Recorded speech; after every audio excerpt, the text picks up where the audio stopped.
गया है जी। यानी कि कुल मिलाकर देखिए यहाँ पर जो मांगों को लेकर प्रदर्शन हो रहा है वो तेज होगा। बहुत शुक्रिया राजेश तमाम जानकारी साझा करने के लिए। आगे बढ़ते हैं। अमेरिकी हमले के बाद ईरान का कतर पर अटैक है, बड़ी जानकारी। दोहा में ईरानी हमले के बाद 3 लोग घायल बताए जा रहे दर्शकों, और घायलों में एक मासूम बच्चा भी शामिल है। हमले के बाद कतर में अलर्ट जारी है। पूरी खबर सुनिए। मिडल ईस्ट में एक बार फिर से बढ़ता तनाव पूरी दुनिया के चिंता का कारक बन गया। ईरान की ओर से किए गए हमले के बाद कतर की राजधानी दोहा में दहशत का माहौल है, जहां इस हमले के बाद गिरे मलबे की चपेट में आकर एक मासूम बच्चे समेत 3 लोग घायल हो गए। सभी घायलों को तुरंत अस्पताल पहुंचाया गया है, जहां उनका इलाज जारी है। राहत की बात तो यह है कि कतर प्रशासन ने संभावित खतरे को देखते हुए पहले ही पूरे देश में मोबाइल फोन के जरिए मिसाइल और ड्रोन हमले का अलर्ट जारी कर दिया था। चेतावनी मिलते ही लोगों ने सुरक्षित स्थानों की ओर रुख किया, जिससे बड़े पैमाने पर जनहानि टल गई। हालांकि दोहा के कई इलाकों में तेज धमाकों की आवाजें सुनाई दी, जिससे कुछ समय के लिए अफरा तफरी का माहौल बन गया।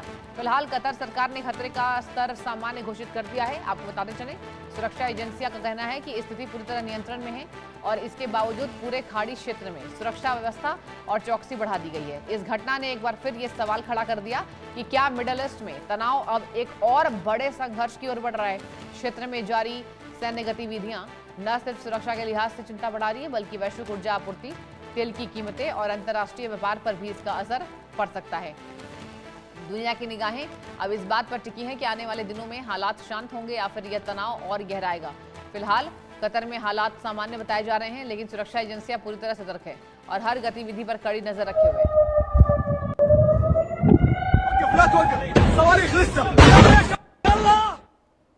एक और बड़ी खबर आपको बताएं, ईरान का कुवैत पर ड्रोन और मिसाइल अटैक। अमेरिकी हिमार्स लॉन्चर्स को बनाया गया निशाना। हिमार्स तबाह करने का ईरान का दावा है। ये बड़ी खबर। खाड़ी क्षेत्र में तनाव और बढ़ गया है। पश्चिम एशिया में लगातार तनाव बढ़ता जा रहा है, गिरता जा रहा है। ईरान की इस्लामिक रिवॉल्यूशनरी गार्ड कॉर्प्स यानी कि आईआर, जिसकी हम बात करना चाहेंगे, उन्होंने दावा किया है कि उसने कुवैत में मौजूद अमेरिकी हिमार्स मिसाइल लॉन्चर्स को एक सटीक ड्रोन ऑपरेशन में निशाना बनाया और उसे नष्ट कर दिया। ईरान का कहना है कि ये लॉन्चर्स उसके खिलाफ इस्तेमाल किए जाने वाले थे। हालांकि इस दावे की अब तक अमेरिका या कुवैत की ओर से आधिकारिक पुष्टि नहीं हुई है। ताजा घटनाक्रम ऐसे समय में आया है जब अमेरिका और ईरान के बीच सैन्य टकराव लगातार बढ़ रहा है और खाड़ी क्षेत्र में ड्रोन व मिसाइल हमलों का सिलसिला जारी है। क्षेत्र के कई देशों में हाई अलर्ट है और अंतर्राष्ट्रीय समुदाय हालात पर करीबी नजर बनाए हुए हैं। तो देखिए, एक बार फिर से ये जो अटैकिंग मोड है इन दोनों देशों का, ये ताबड़तोड़ है। ईरान का कुवैत पर ड्रोन और मिसाइल हमला, हिमार्स को निशाना बनाया गया है और एक ड्रोन के जरिए उस पर अटैक किया गया। आपको बताएं, इस लॉन्चर को तबाह कर दिया गया। हालांकि आईआरजीसी ने कसम खाई है कि जब तक अमेरिकी ठिकानों को हम नेस्तनाबूद नहीं कर देंगे, चैन की सांस नहीं लेंगे, क्योंकि हमारे supreme leader Ayatollah Ali Khamenei को अमेरिका और इजराइल ने मारा है। और इसी वजह से आपको बता दें, तमाम बातों को अब देख रही है सरकार। जहां ईरान का कुवैत पर ड्रोन और मिसाइल अटैक है, सबसे बड़ी खबर इस वक्त की आपको बता रहे हैं।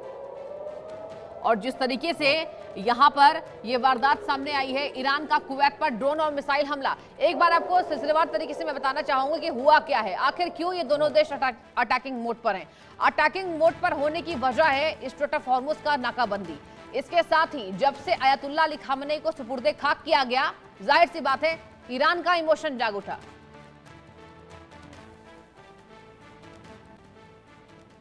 और चलिए यहां रुकते एक छोटे से ब्रेक के लिए, कहीं मत जाइए, देखते रहिए इंडिया न्यूज।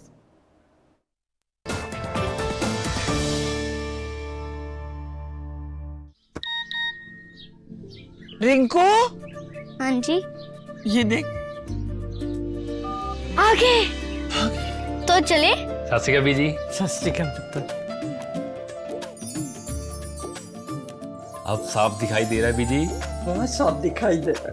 बीजी इतने टाइम बाद नए चश्मे बनवा ही लिए। किसी अपने ने पैसे भेजे और हर महीने पैसे भेजेंगे। वाह, ਫੋਨਾਂ ਤੇ ਟੂ ਟੂ ਹੋਊਗੀ ਤੁਹਾਡੇ 1 ਤਰੀਕ ਤੋਂ ਬਾਅਦ। ਇਹ ਤੁਹਾਡੇ ਪੈਸੇ ਨੇ, ਇਹਦੇ ਨਾਲ ਕੋਈ ਅਮੀਰ ਨਹੀਂ ਹੋ ਜਾਣਾ ਤੁਸੀਂ। ਮਾਵਾਂ ਭੈਣਾਂ ਨੂੰ ਸਤਿਕਾਰ ਦੇ ਕੇ ਮੈਨੂੰ ਖੁਸ਼ੀ ਮਿਲਦੀ ਹੈ ਇਸ ਗੱਲ ਦੀ। मुख्यमंत्री माँ बेटी सत्कार योजना, आपका अपना भगवंत मान।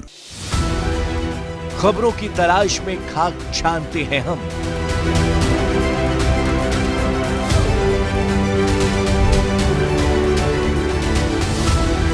खबरों के अंदर की खबर खोजते हैं हम,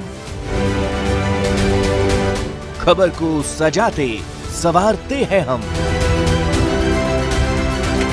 खबरों को आप तक पहुंचाते हैं हम।